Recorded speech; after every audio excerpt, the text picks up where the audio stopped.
bidang pertanian ya ada PPL, ada perangkat desa, ada KUT, Koperasi Usaha Tanggungan Kelompok. ada Kelompok tani. BUMDes dan lain sebagainya. Mereka itu kan ditujukan untuk ketahanan pangan, dan yang menjadi kelucuan di sini ketahanan pangan itu kok sembako murah. Loh, ketahanan pangan bukan sembako murah. Program membuat sembako murah, pasar murah dan lain-lain. Itu apakah ketahanan pangan? Tidak. Itu pembohongan publik namanya. Pembodohan publik ya seperti itu. Ketahanan pangan itu bukan seperti itu. Ketahanan pangan membuat gudang penimbun beras dan itu. Loh tidak. Ketahanan pangan itu ya tidak seperti itu. Nandur. Kasus Cipati kan ada. Ketahanan pangan. Nandur tahu tukul nandur. Bukan. Membangun gudang, membangun open, membuat open dan lain sebagainya. Loh, yang di open apa? Yang ditimbun apa? Parine ra ono. Kalau padinya enggak diperhatikan. Ketahanan pangan itu kan harusnya mengacu kepada bagaimana agar petani ini misalkan biasanya panen 2 kali, bisa panen 3 kali. Atau biasanya panen mendapatkan 1 ton, bisa mendapatkan 1 ton lebih. Itu yang benar ketahanan pangan. Jadi meningkatkan produktivitas. Bukan membangun gudang penyimpanan padi, gudang penyimpanan jagung dan lain sebagainya. Lu kan lucu. Yang mau disimpan itu apa? Ketahanan pangan. Misalkan ini sudah direalisasikan, misalkan kebutuhan ini berarti sumur bor, jalan satu-satunya sumur bor. Ini juga sumur bor, ini sumur bor. Nah, kalau ini bisa dibuatkan bendungan, ini dibuatkan waduk misalkan itu. Nah, itu nanti misalkan itu tadi untuk menghadapi krisis El Nino atau global, dampak El Nino. Nah, itu bisa masuk. Berarti ini gudang harus diisi untuk mengantisipasi ketika kalau ada gagal panen. Ketika sumur yang disediakan tidak mencukupi, ketika waduk yang disediakan tidak mencukupi, ketika bendungan yang disediakan tidak mencukupi. Itu saya ikut. Ini bendungan tidak dibangun, waduk juga tidak dibangun, sumur bor juga tidak diberikan. Yang diberikan malah gudang untuk menyimpan padi, untuk menyimpan jagung. Lu kan nggak lucu. Tetapi itu programnya orang-orang pintar loh. Ini pintar ngakali duit negara atau pintar bagaimana? Itu kan yang menjadi pertanyaan saya. Sebenarnya kalau saya ngomong seperti ini tuh nggak bagus, nggak etis. Kenapa nggak etis? Itu bukan ranah kami, bukan ranah saya. Ini rakyat kecewa dengan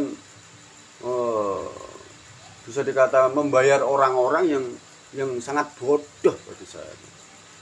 Membayar orang-orang yang tidak punya kompeten, membayar orang-orang yang tidak mampu bekerja, membayar orang-orang yang tidak mau bekerja, membayar orang-orang yang tidak paham situasi di lapangan.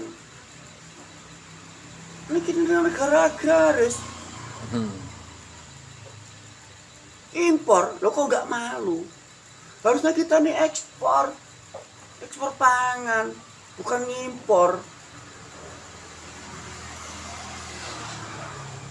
Sekarang kita bikin begini. Misalkan anggaran pertanian itu berapa?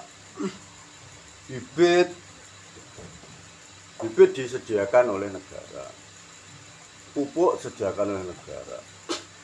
Obat-obatan juga disediakan oleh negara.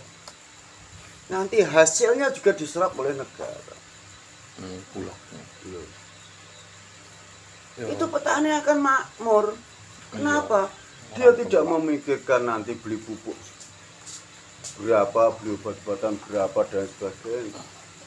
Sistemnya kayak sistem PT yang dikonsepkan pada peternak ayam. Peternak ayam kita sediakan kandang, bibit ditekakno. Nah, perusahaan yang memberikan untung obat-obatan yang bisa mikir harga ngikuti pasaran. Enak.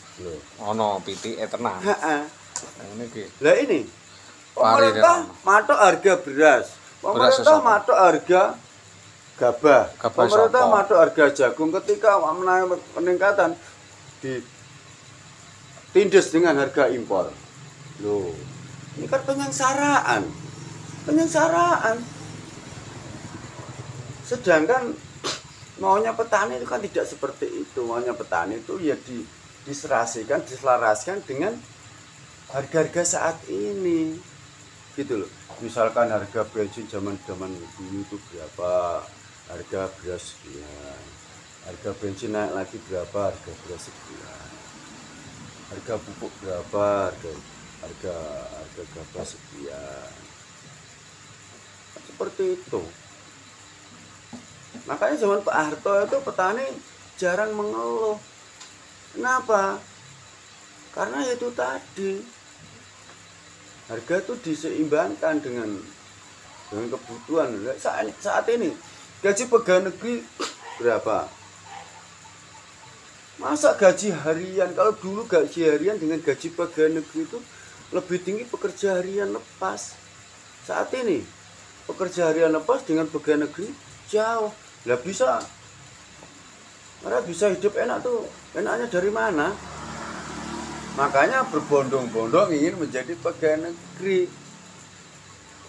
karena gajinya lumayan. Itu. Oh kok rakyat selalu dikekang terus, rakyat selalu ditindas terus. Ya enggak gitulah. Harusnya tuh rakyat tuh dipikir, rakyat tuh yang mendirikan negara ini rakyat. Yang membuat negara ini makmur dan tidak tuh rakyat, bukan para pejabat. Para pejabat itu malah yang membangkrutkan negara itu para pejabat-pejabat itu. Bukan kok rakyat itu. Rakyat itu ngapain sih? Waktu adanya kerja keras, nanti dapat duit itu disetorkan oleh negara untuk gaji orang-orang itu. Nah, susah. Makanya rakyat semakin susah.